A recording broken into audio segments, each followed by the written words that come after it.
আসসালামু আলাইকুম, welcome back to my YouTube channel new another video. আশা করি আপনারা সবাই ভালো এবং সুস্থ আছেন।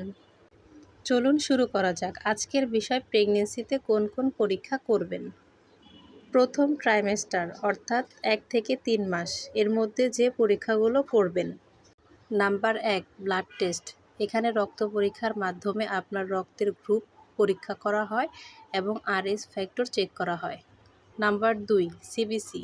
রক্ত শূন্যতা আছে কিনা তা জানার জন্য এই পরীক্ষাটি করা হয়। Number 3, haemoglobin test. অ্যানিমিয়া আছে কিনা সেটির জন্য এই পরীক্ষাটি করা হয়। Number 4, blood sugar. ডায়াবেটিস আছে কিনা তা জানার জন্য এই পরীক্ষাটি করা হয়। 5, ইউরিন টেস্ট। মূত্রনালী সংক্রমণ বা প্রোটিন আছে কিনা তা দেখার জন্য। 6, এইচআইভি, এইচবিএস, এজি, বিডিআরএল সংক্রামক রোগ শনাক্ত করার জন্য করা হয়। Number 7, thyroid test.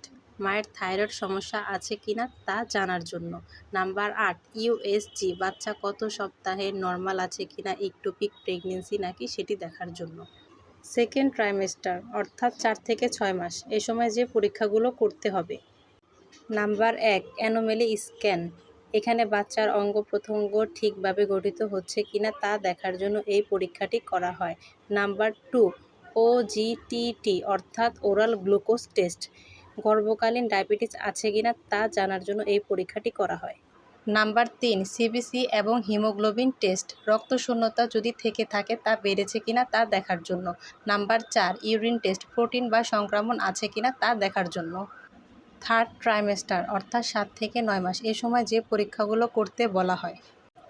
Number 1, CBC এবং হিমোগ্লোবিন টেস্ট। শেষের দিকে আবার, কারণ ডেলিভারির আগে রক্ত কমে গেলে সমস্যা হতে পারে। Number 2, blood sugar. আবার চেক করতে হবে যদি আগে থেকে বেড়ে যায়। Number 3, urine test. Protein check ও প্রি অ্যাক্লাম্পসিয়া ঝুঁকি বুঝতে। Number 4, USG. বাচ্চার ওজন, পানির পরিমাণ ও অবস্থান ঠিক আছে কিনা তা জানার জন্য। Number 5, Doppler scan. প্লাসেন্টা ও রক্ত সঞ্চালন কেমন হচ্ছে সেটি দেখার জন্য এই পরীক্ষাটি করতে বলা হয়ে থাকে।